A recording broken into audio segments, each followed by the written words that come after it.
You think you know betrayal, but you don't. You think you understand what it means when someone you trusted, someone you gave your body, your soul, your loyalty to, chooses someone else behind your back. But let me tell you, cheating is not what you think it is. It's not just a slip, not just a mistake, not just a bad decision in a weak moment. It is a revelation. It is the unmasking of who she truly is when the lights are off and no one is watching. And here's the part no one dares to say out loud when she cheats. It's not about you. It's not because you weren't good enough. Not because you didn't give her enough. Not because some other man was somehow more. Cheating is not a reflection of your weakness. It is the loudest confession of hers. And the moment you understand that, the chains of self-blame break, because her betrayal is not the proof that you were lacking. It is a proof that she was. But here's where most men destroy themselves.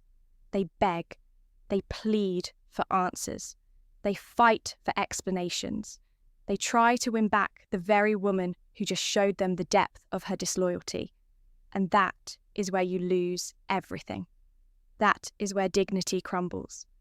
That is where your silence should have been your weapon. So listen carefully. If you stay with me until the end, I'm going to tell you the truth no one wants to hear. I'm going to expose the psychology of betrayal. Why begging is suicide, and why walking away is the most powerful punishment you could ever give. If you think you can handle the truth, stay with me. Because once you hear this, you will never look at cheating the same way again. When she cheats, most men immediately turn inward. They begin to dissect themselves, asking endless questions. Was I not enough? Did I fail her? Did I not give her the love, the attention, the security she needed? They internalize her betrayal as a reflection of their own inadequacy. But here is the truth that almost no one will tell you. Cheating reveals her, not you. It exposes her emptiness, her lack of why women emotionally leave first discipline, her inability to live in alignment with her own values. Cheating is not a mirror that reflects your failures. It is a magnifying glass that exposes her cracks. Understand something essential. People cheat not because the other person wasn't enough, but because they are not enough for themselves. Betrayal is a choice that comes from within, not from outside circumstances.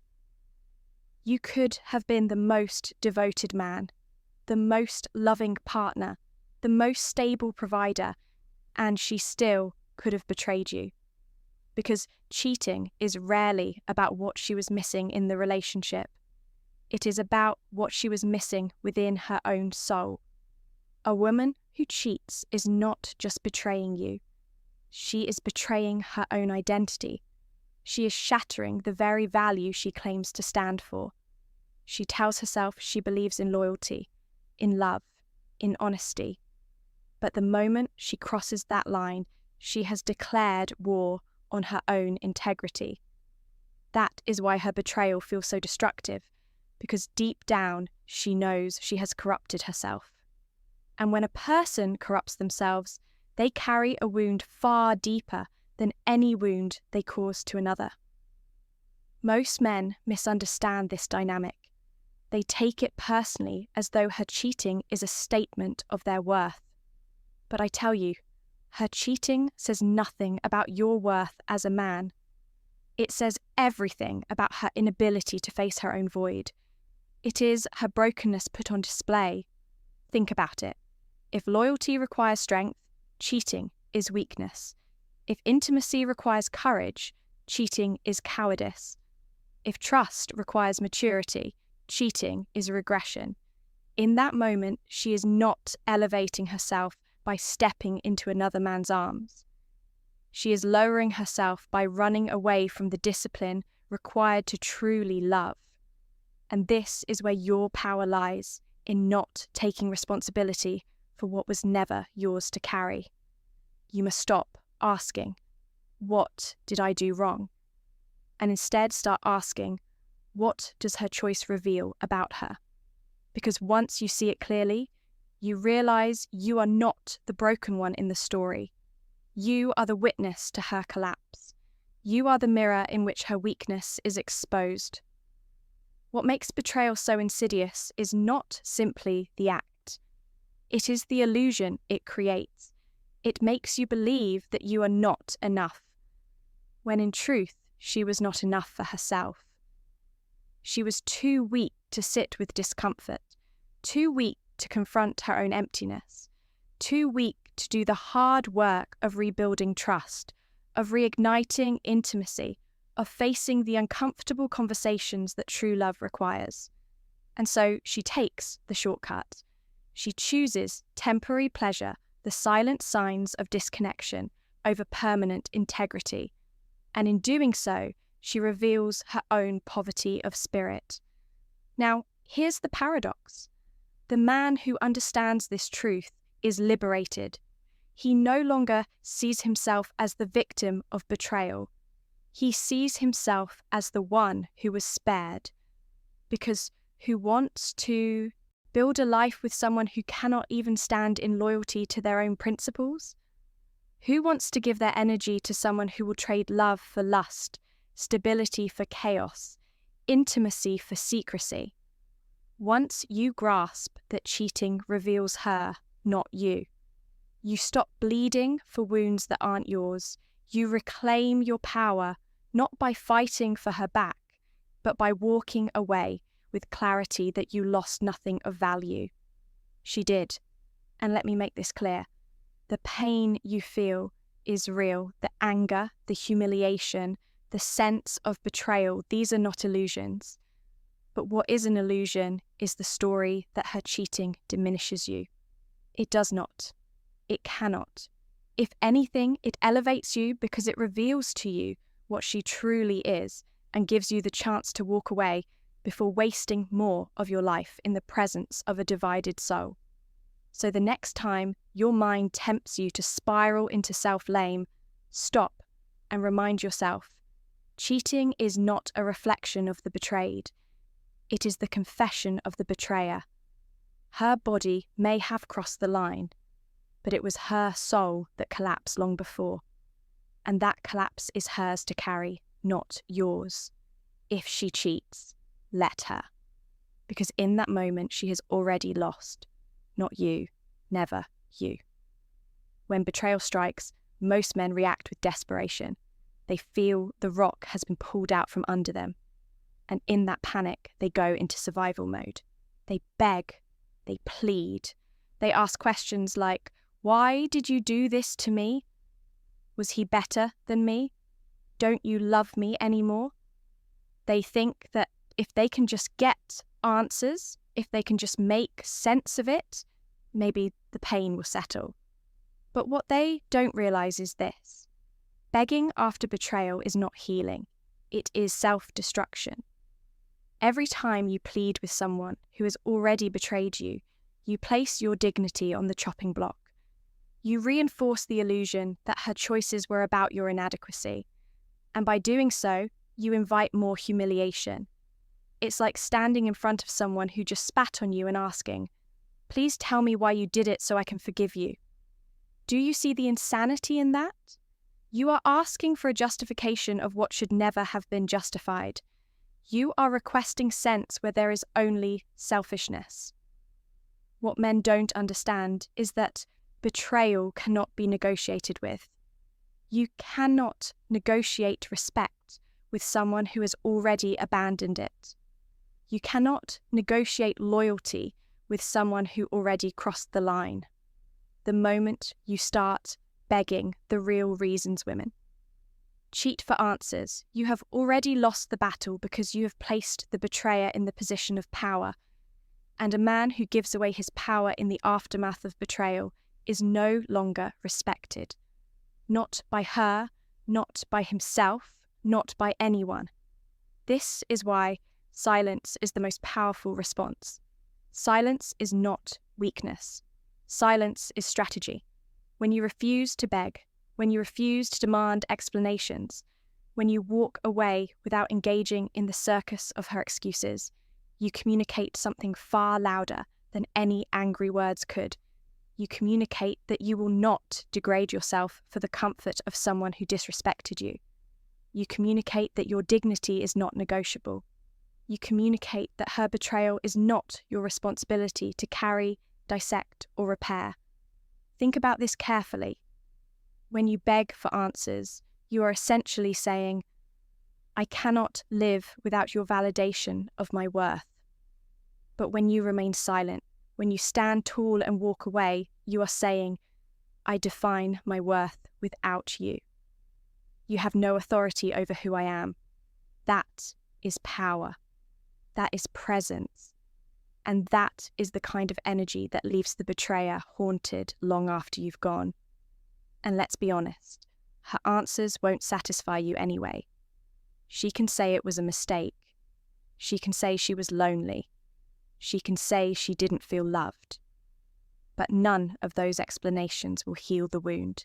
They will only deepen it, because now on top of betrayal, you have humiliation. You stood there and listened while she justified why you weren't enough. That is the poison of begging. It doesn't bring healing, it brings more wounds. The truth is, a man's strength is tested, most not in how he reacts to loyalty, but in how he responds to betrayal. Do you shrink? Do you kneel? Do you become a shadow of yourself, clinging to someone who already showed you their capacity for disloyalty? Or do you rise? Do you show through your silence that you are untouchable, that your worth cannot be defined by someone else's failure? That decision, silence, or begging defines whether you remain a man of dignity or collapse into a man of desperation. And here's the paradox. The less you say, the more she feels it. Silence echoes louder than accusations. Silence cuts deeper than screaming. Silence forces her to face herself without distraction.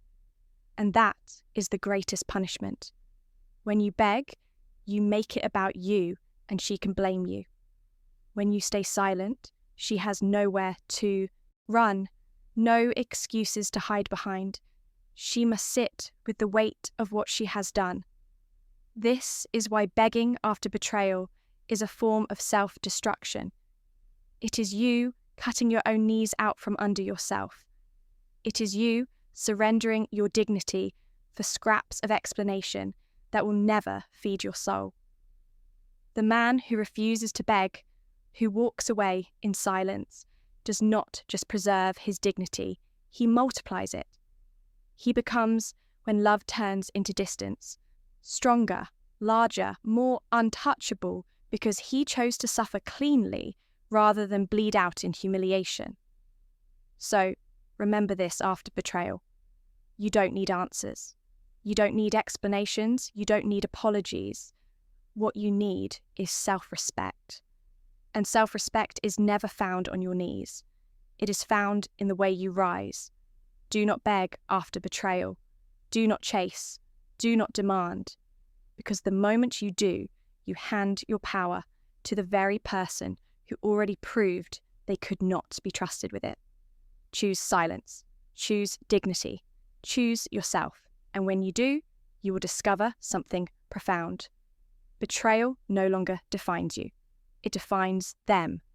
Walking away is not weakness. Walking away is not giving up. Walking away when betrayal has already been committed is the ultimate act of power. Because in that moment, you are not punishing her with words. You are punishing her with absence. And absence, when it comes from strength, is more terrifying than any explosion of anger could ever be. When you walk away without hesitation, you are not only rejecting her betrayal, you are rejecting the idea that she ever had the authority to define your worth. You are saying, I am the storm you will never weather again.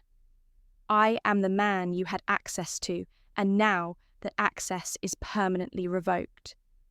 That is the kind of statement that requires no shouting, no argument, no revenge.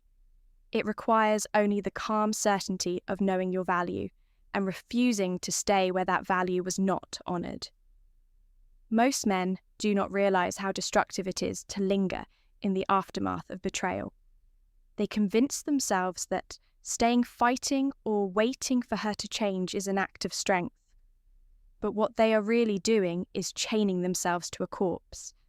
Because once betrayal has entered the relationship, what you had before is gone. The illusion of loyalty is shattered. The innocence is gone. And you can never unknow that. You can pretend, you can numb yourself, you can try to glue the pieces back together, but the cracks will always be visible. And those cracks will not heal, they will spread. That is why walking away is not just about punishing her. It is about protecting you. It is about preserving the parts of yourself that still believe in loyalty, in trust, in integrity. If you stay, you are not just the emotional aftermath of betrayal, tolerating betrayal. You are teaching yourself that betrayal is acceptable. You are programming your own subconscious to settle for less. But when you walk away, you reaffirm to yourself that your boundaries are not negotiable. You remind yourself that respect is the minimum requirement, not a privilege to be earned. And here is where the psychology becomes undeniable. The human mind values what it cannot have. When you beg, you become available. When you chase, you become predictable. When you argue, you become accessible. But when you walk away without a word, you become a mystery. And that mystery is what burns. That silence is what echoes. That absence is what haunts. Because she cannot explain it away. She cannot rationalize it. She cannot twist it into her narrative. She is forced to sit with the reality that she lost you. And there is nothing she can do to get you back. And it is in that silence, in that absence, that the punishment lands deeper than any revenge could, because revenge makes you look bitter. Arguments make you look desperate, but walking away makes you look untouchable. It shifts the story entirely. You are no longer the victim of her betrayal. You are the man who walked away from it and built a life beyond it. She becomes a chapter in your story, not the author of it. The irony is that by walking away, you do not just reclaim your dignity, you often ignite her deepest regret. Because women may crave excitement, validation, or novelty in the moment. But what truly haunts them long term is the loss of a man who stood in his worth and refused to beg. The loss of a man who knew his value so complete that he didn't need closure, didn't need explanations, didn't need her back. That kind of loss stings in ways she will never admit, but she will feel it. And yet, here is the most important part. You don't walk away to punish her. You walk away to save yourself. You walk away because your future cannot be built on betrayal. You walk away because your dignity is more valuable than her excuses. You walk away because the man you are becoming cannot coexist with the man who would stay after being disrespected. You walk away because your silence is not just punishment for her, it is protection for you. So, let her cheat, let her lie, let her betray. That is her destruction to carry. Your role is not to fix it, not to fight for it, not to beg for it. Your lessons in self-respect and awareness role is to recognize it for what it is, a declaration of who she truly is, and then to step away with such certainty that she realizes she didn't just lose a man, she lost the man, the one who had the strength to walk away when others would have stayed, the one who had the courage to choose self-respect over comfort, the one who knew that silence is the loudest message of all. Never forget this betrayal is her act, but walking away is yours. And between those two acts, yours carries more weight because betrayal destroys her integrity, but walking away builds yours. And when the dust settles, she will live with the consequences of her choice, while you will live with the strength of yours. So if she cheats, don't argue, don't beg, don't fight. Just walk, because your absence will say what your words never could.